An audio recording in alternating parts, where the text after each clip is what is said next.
dear viewers, thank you for joining us. You're watching our weekly program, Talk to OBN, on OBN Horn of Africa Media Channel. In this edition, we'll be talking about the deliberations of COP28. Mainly this year's COP28 summit mainly focused on fossil fuels and finance. It merely dominated the session.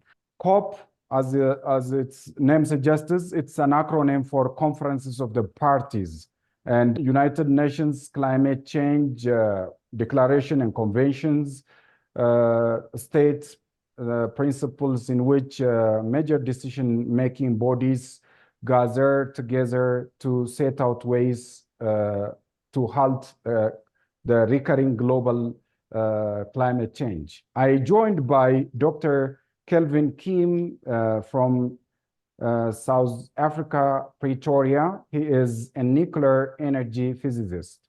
Dr. Kelvin Kemm, thank you for your time. You're welcome, Addis. It's very nice to be speaking to you again. Appreciated. Okay. As it is all known, the issue of climate change and environment protection is becoming the concern of environmentalists, researchers, and scientists like you. And do you think global political elites have equally shared their concern? Why? Quite frankly, no, I don't. For a start, I'm one of the many scientists in the world that does not believe that we have a climate change problem. I think the entire thing is wrong. There's no reason to fear any carbon dioxide coming from fossil fuels or any man activities such as beef farming and agriculture and so on. As far as I'm concerned, it's all incorrect. There are other science options that show why things are happening. We also have no concern about the global warming. The global warming is minor. I must point out that if you go back, for example, to the time of Queen Victoria, for example, or the Napoleon, if you go back to Napoleon or Queen Victoria, since then until now, the planet has warmed up by as much as my hands have warmed up by doing that. That's all. 1 degree since Napoleon Bonaparte, since the reign of Queen Victoria. That's what's happened. Now you say, has the carbon dioxide increased? Yes, carbon dioxide has increased from 280 parts per million to about 420 parts per million now. Now, can you imagine, for example, take 10,000 golf balls and throw them on a golf green, 10,000 golf balls. If that represents the composition of the atmosphere, then 4 of those golf balls you paint red. Those 4 represent the entire carbon dioxide in the entire atmosphere.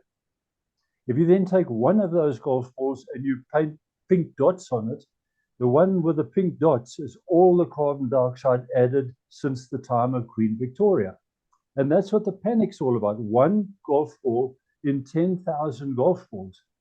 It just doesn't feel so right. And if you say, what has mankind added from industry in that, it's still a fraction of that golf ball. It's not all of it even. And then you go along and say, what has Africa contributed? It's like 1 peanut in that thing. And yet they are trying to come to us and tell us to do what the first world wants, because the first world says there is a problem. I don't believe there is a problem. There was a petition some years ago signed by 1,000 scientists. I'm one of them, that said the global warming is not a problem. There's an organization called Clintel, C-L-I-N-T-E-L. You can look them up on their website. There's the CO2 Coalition in Washington, D.C. They both say it's wrong. They're very credible scientists. Why is it that the extreme greens like Greenpeace don't ever want to listen to them? You also go to COP28. I was at COP17 years ago already. And you don't find anybody with a counter argument. The first will come along and say, this is the answer. You will do as you are told. Now, the African countries back in COP17 were saying, okay, and so on. And as time has gone by, now I'm pleased to see they're not saying that anymore. You'll note that the Secretary General of OPEC, Hashim guy, I hope I got that right, has said, no, we're not going to cut back on fossil fuels. I agree with him. Even the president of Cop28, he stood up and he said, hey, there's no science behind this that's categorically correct like this, and I agree with that.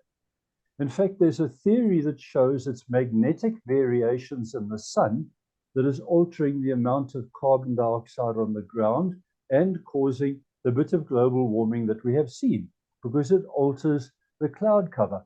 You only have to alter the cloud cover by 10 to 15%, and it will account for the little bit of warming we've seen. But quite frankly, this little bit of warming doesn't matter. It's happened throughout time. If you go back now to a period called the medieval warm period, the same thing happened. If you go back further, you get to the Roman warming in the days of ancient Rome. The same thing happened. You go back further, you get the Minoan warming. Each of these is on a cycle. We're merely on the same cycle. After the medieval warm period, we plunged into a very cold period around the world. That was the time that Shakespeare was born, the time that Jan van Riebeeck landed at the Cape in South Africa, and South Africa started with the ships going to the Far East. At that stage, it was so cold in England that the Thames froze over, and they used to ride carriages up and down the River Thames. So from that point, for the next 100 years, there was significant global warming, but no industry to account for it. But you try and go to any of these COP meetings and say, let's look at the past. It's happened a number of times, and it happened all over the world. That's been shown to be the case. And I said, no, we're not interested in that. We're only interested in our answer. Now, if I may, they talk about putting money towards Africa. They've said this for years. Firstly, I don't agree with the money. I don't want the money. I don't want to see the money. I don't think any African country should see the money. It's not that they're coming to give you money. They come to give you a loan, and then they tell you what you have to do with the loan, and the loan means you have to do as you're told. It's not unconditional that here's some money for you to do as you like. Okay. They come along and say, you will buy wind turbines, and that's from us. So the money is not just like a cash handout. It's been, 28 consecutive years since the United Nations Climate Change Organ set out this COP summits, which mainly deals with the climate change and global warming as well. The first one in 1995. And still we're counting years after years, and this year says COP28. Right. Have you seen any progress upon the launching of COP since day one up until COP28, which is being undergone in Dubai now? Absolutely none. None. You'll find that the country in the world that has pushed into wind and solar energy, which of course comes as a result of this whole thing, to cut back on fossil fuels, they say adopt wind and solar energy. The country that has gone into it in the biggest way is Germany. Germany is now emitting more carbon dioxide than they ever did before. They've got the highest electricity price in Europe with Denmark. Denmark is also into wind power. France, which is 75% nuclear power, has got an electricity price less than half the price of Germany. And France emits way less carbon dioxide than Germany does. Now, I could admit that now the carbon dioxide has become a political issue. You have to say, are we out to reduce carbon dioxide? There's no need for it. Carbon dioxide is food for plants. We actually don't have enough carbon dioxide. At only 420 parts per million, we need to push it up to about 800 parts per million. As you increase the carbon dioxide, plants grow much better. You get better crop yields. It's much better for the planet. But certainly, to answer your question, there's been no indication anywhere around the world that the carbon dioxide has gone down, which was the whole target. They also incorrectly refer to carbon dioxide as a pollutant. It's not. You're breathing out carbon dioxide now. I'm breathing out carbon dioxide now. We do it all the time. It's not a pollutant. Certainly, in the case of burning coal, for example, there are sulfur dioxides and other oxides of sulfur and nitrous oxides that come up. Those are the ones that are dangerous. I believe personally that coal will slowly give way to nuclear power anyway.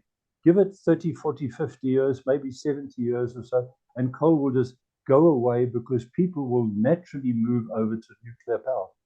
In days gone by, people burnt wood in Europe. That just gave way to coal when coal was discovered. There was peat used. That naturally gave way. You didn't need legislation to do it. Right now, it'll naturally go by itself when a better alternative comes along, and the better alternative is nuclear power, and particularly in the case of Africa, small modular reactors which can be placed anywhere and do not need water cooling. Okay, let me take you back to COP27, which held in Egypt last year, and many head of state and head of government forwarded their remarks. Among other, President of the United States, Joe Biden, has said, especially the Horn of Africa, the Sahel region, mainly developing countries, are facing recurring droughts, and he just suggested as a means to plant trees and reduce carbon emission as well. We can mention the green legacy initiatives being undergone by Ethiopian government. On that occasion, last year, President Biden never uttered anything about these initiatives. As a scientist, as a nuclear energy scientist who keenly work in areas of nuclear energy and climate change, how do you see the initiatives being undergone by Ethiopian government to halt the very drastic global warming ongoing? Well, I don't think there is any global warming to worry about. I think it's inconsequential. Everybody is projecting what will happen in 100 years' time if you don't do what we tell you to do now. They tell you there's going to be more frequent storms, more dangerous. That's just not true. The evidence does not show that to be true. And as far as I'm concerned, Africa should not be bullied. If Ethiopia were to stop all the CO2, 100%, if you turned off every single factory in Ethiopia that produces carbon dioxide, the amount that you reduce by would not be as much as China has put into the air extra in the past year, and for that matter, the United States. If they just cut their emissions by 5 or 10% or something, it would account for just about all the emissions of Africa. Africa's emissions are negligible. South Africa is 1% of the world's emissions, for example. And so it is really pointless telling us to cut back. And then what they do is they say, go over to wind and solar, buy your wind and solar from us. The wind and solar does not work. It does not give you continuous, reliable electricity. You're going to damage the economy. You're going to do much more harm to the economy by trying to do what these first world countries are telling you to do. Rather say, I'm sorry, the welfare of my people comes first. The health and welfare of my people comes first. I want children in Ethiopia to go to school. I want to build clinics. I want to build housing. We are going to do that with all the energy we can find. Now just think of another thing. Do you know how many people in Africa are still without any electricity, and they are burning wood fires at night to cook on? The wood fires are giving off more carbon dioxide and more soot and other chemicals that are coming off the wood. You actually reduce the emissions coming off the wood by displacing the wood and putting coal power stations in place that operate on new high standards of coal combustion. So really, to my mind, it is shocking of first world countries to come and say, we don't care about your people as long as you do as we tell you. We should be saying to them, our people come first, and we're going to do what's good for our economy and the welfare of our people, and you go and look after yourself. And I completely disagree with the stance of President Biden. You might recall that President Trump, near his end of his term of office, he was saying the sort of things that I'm saying now. So I think Biden's wrong. How about the initiatives being undergone by Ethiopian government in the area of green legacy, green initiatives that which is designated to combat and halt the ongoing climate change? I think that's excellent. You fellows built that giant dam.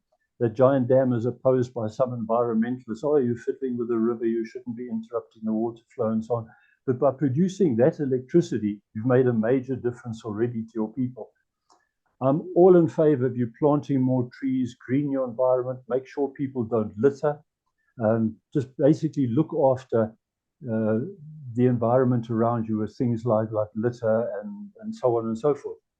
And then try and look for potential mitigation about climate change, because the climate changes all of the time. If you notice, there's areas where every so often there's a flood, and then when it floods, it washes houses away and so on. Take photographs of that when it happens and try and build something there so the next time the flood comes around, the water is diverted and doesn't do damage.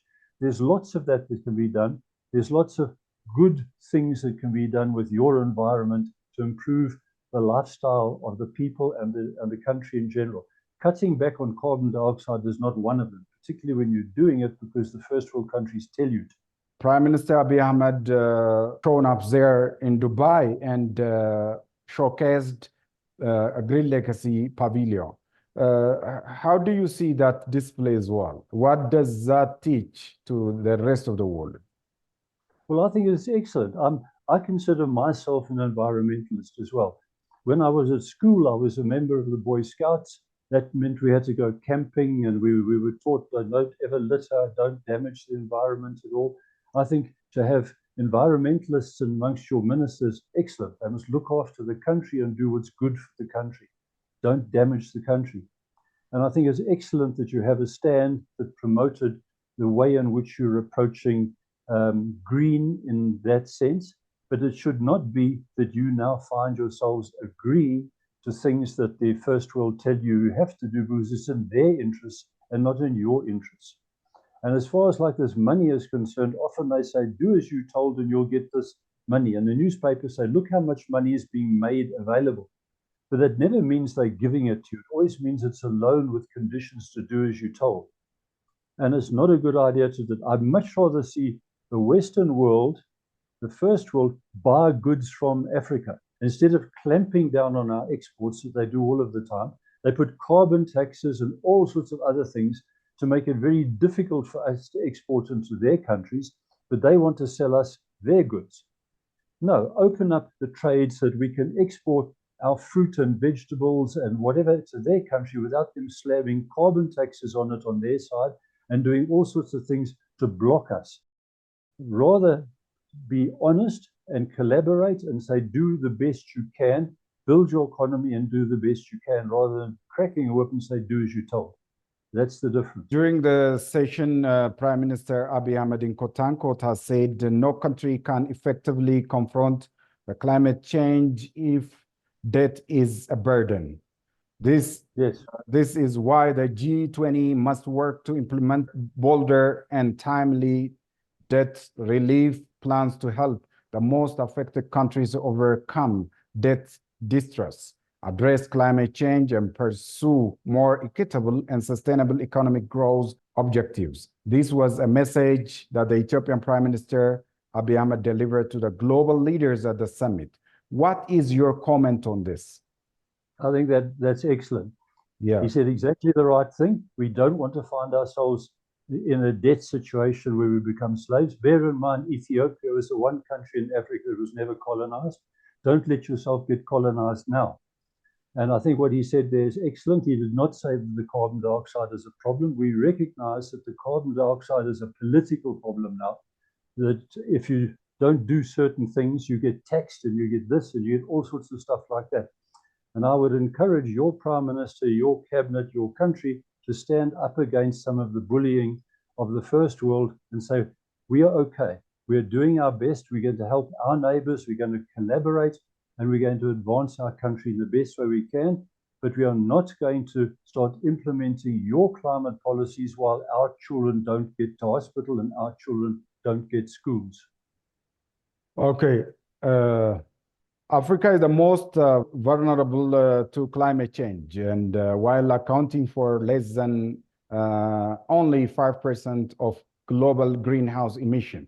Some some environmental activists and other climate change related experts claim that developed nations should give compensation for Africa. Do you buy this as well? They always say they should give compensation, but they don't. They never give compensation. They will sometimes, as I say, give a loan. They will call it making money available or something, but in reality, it's a chain around your neck. And they say, now that you've got to do as we tell you. So they don't give you money. It's not, the climate is not changing adversely. That's also an error. Now, just think of it. Say the climate does change. And as I indicated, it's changing all of the time, but not very rapidly. But say the climate does change. Why is it that the extreme greens always tell you the dry areas will get drier and wet areas will get wetter? Why don't some of the dry areas get wetter and the wet areas get drier? No, they only tell you that it can get worse. So if they say it's going to get worse and worse and worse if we go up, are they saying now if we turn around and reduce and reduce and reduce, it'll get better and better and better and better the further we go down? Not at all. The same people in the 1970s were telling us that we're heading for global cooling. We're all going to freeze to death. It was on the front cover of some of the world's most prominent magazines. You can look it up. They were all predicting freezing. We're all freezing to death. And wait a minute, we got it wrong. We're all going to cook to death. We're all going to fry and die. Neither of those are correct. And so there's no need for an emergency reaction. There is no climate boiling or whatever this nonsense of the Secretary General of the United Nations said. He's completely wrong. And there's nothing like that. And a number of these organizations, sadly, you can't trust them anymore. Even the World Meteorological Organization, when I met the previous head of the WMO, I was appalled at his lack of knowledge and his closed-minded approach to this. So don't anymore believe the WMO, the UN and the COP authorities like the IPCC. They've been very wrong. A few years ago, there was a graph called the hockey stick graph that apparently showed the temperature rising very dramatically. It was later pointed out by two scientists, McIntyre and McKintrick, that in fact that was wrong. There'd been an error. Then they concluded it wasn't just an error, it was deliberately cooked. It later came out that this was deliberately cooked. It was the subject of a court case in Canada, and the person who generated was found guilty of cooking his results. The IPCC quietly dropped that graph, never said, oh, we're terribly sorry for absolutely misleading the world the last few years, and now that graph is gone. But at the time they were projecting that graph, they were swearing blind that the thing was true. Why would we believe them then? Why would we believe them now? Much of what the IPCC tells you is utterly inaccurate. Okay.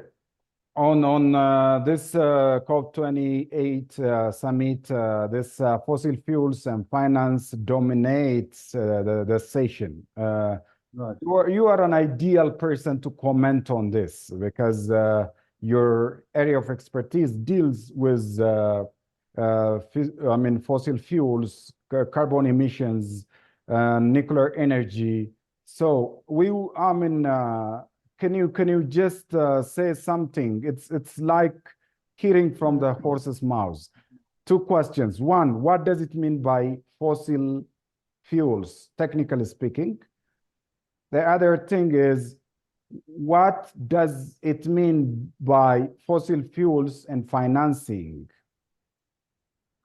Well, I had a couple of colleagues at Cop28 who were sending me daily reports, and I heard that the many thousands of people that were there were eating steak and delicious meals and so on, while the same people were telling the world to stop eating steak because it was bad for the environment. So this is the type of double standard. Fossil fuels is coal, oil, and gas. Those ones that came out of the ground from centuries ago. And they, when they burn, produce carbon dioxide amongst other things. It's the carbon dioxide they're trying to attack. As I said earlier, the things that come out of burning coal, for example, that are dangerous if there's too much, are the sulfur oxides and the nitrous oxides and bits of soot and stuff, not the carbon dioxide. We don't have to worry about it. So they're saying cut back the fossil fuels. But South Africa exports coal, the Arab countries export oil, they export gas and so on. So they're saying stop all your exports, cut back on that. Now, that's a huge amount of money we're talking about. Now, you indicated nuclear. Here in South Africa, my team here have designed a small modular reactor called the HTMR100 that's been now marketed by Stratic Global, and you can look it up on the website. That reactor does not need water as coolant, which many of the big reactors do. That's why they have to be on the coastline. You can now take these small reactors that are 100 megawatts thermal output and put them anywhere you like, right near your mine, right near your industrial area, so that you don't have long transmission lines. There's very good reasons why this type of approach is the right approach. It cuts back on all the gases that you don't want. But you try taking nuclear to a COP meeting and they shudder. They don't want to talk about it. There was a lot there this year, countries pushing the nuclear, but it's not something that the leaders want to bring in a big way.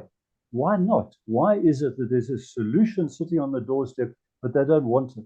It's because they don't want centralized power, electricity power in one place, because it gives control to the people who control the power. That's what's behind it. They've got some romantic image of everybody has a solar panel on their own roof, and you just look after your own power and you stay small.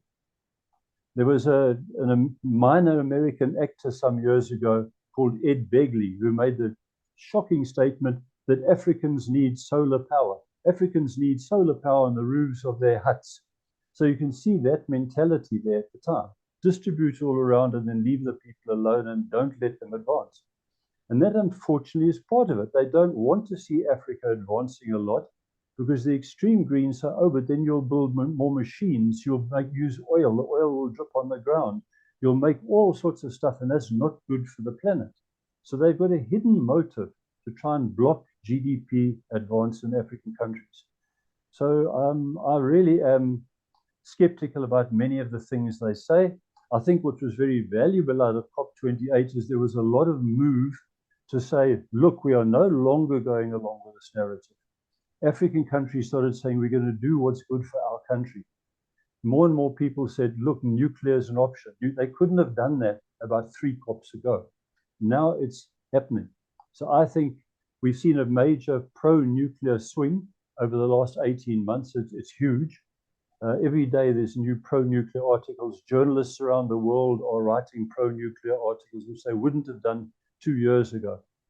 And so I think we are on a different path now, and it's going to accelerate on this other path. And the whole COP thing will be something that will be amusing in years to come to look back on and wonder how anybody could be hoodwinked to such a major degree. Okay, yeah, you've appreciated Ethiopia, Ethiopia's Green Legacy Initiative, and Ethiopia considers Green Legacy Initiative as part of its plan to ensure food self-sufficiency.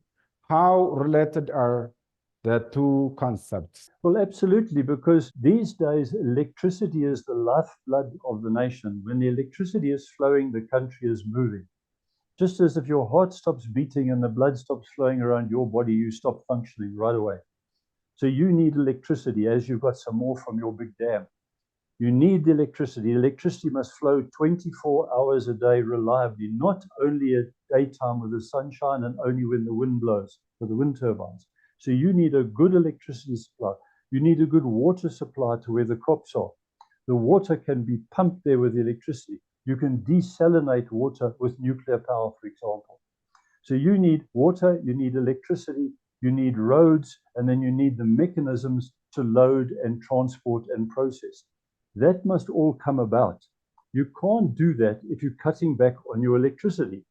And then you get to the point where the electricity is intermittent because you're going into solar and wind, and then clouds come over and the solar doesn't work and the wind doesn't blow and so on. It's just asking for trouble to do that.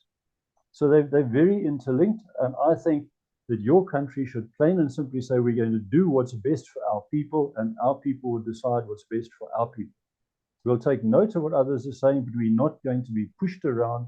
Others will do what's good for us. On this COP28, leaders and climate negotiators who are attending the summit, mainly discussed on these 3 things. One, the way how to phase out fossil fuels, financing climate resilience in vulnerable nations, and transforming the ways countries produce food and energy.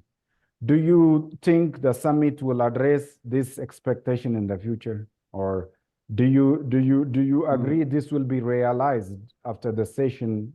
I think they have to address it, but they must address it by saying, what solutions have you got to address your food production and your climate resilience? And if you say building half a dozen new small modular nuclear reactors, they must say, great, we're going to support you. Not, no, sorry, you must do wind and solar because we tell you to. That's where the difference comes in. If they really come along with these financial packages and they really want to help, then they must be genuine in their help and say, if you've got a solution, then we will go with your solution. If it works, we'll help you. But that doesn't tend to happen. They tend to say, no, I'm sorry, you must only do what we tell you to do, our way. And then if you come along and say, we've now grown a whole lot of food and we want to export it to Europe, they say, sorry, we're not going to accept your exports because you haven't done this and you haven't done that. Now, when the exports arrive in Europe, they tax it with a carbon tax because of the number of kilometers the aeroplane has traveled. So if the aeroplane has traveled from Ethiopia to Holland or something, you get a much bigger tax than the aeroplane that went from France to Holland because it's shorter. Why should we pay a bigger fine to export our fruit and vegetables because they put a carbon tax on the kilometers that the aeroplane travels? You know, that sort of thing is dishonest to my mind. And so they shouldn't be doing that. But if they're going to help genuinely, then we welcome the genuine help, but not help that is not genuine. Okay, Dr. Kelvin Kemm, finally, before leaving, if you have anything to add on, please go ahead. Finally. Well, Addis, thank you so much for inviting me again. Again, I say to people that I think small nuclear reactors now, like the HTMR100, are the answer. And African countries can do much more than they think they can do. I've found all over, South Africa included, we lack self-confidence. We keep thinking that other people know better than us and do better than us. Not at all. Your people in your country can do very well if they're allowed to do it, and if they're encouraged by the government and you allow your entrepreneurs to go ahead and do things. Give your people genuine incentives, leave them alone and point them in the right direction. Your country will find solutions for itself. You've done it for a long, long time. You can carry on doing it now. Dr. Kelvin Kemm, thank you for your expertise. I really appreciate on behalf of OBI and Horn of Africa. You're welcome, Addis. Thank you for asking me to be on your wonderful show. Dear viewers, this brings us to the end of our edition for today. We had a wonderful talk on Cop28. This brings you the end of our edition for today once again. Bye-bye. Take care.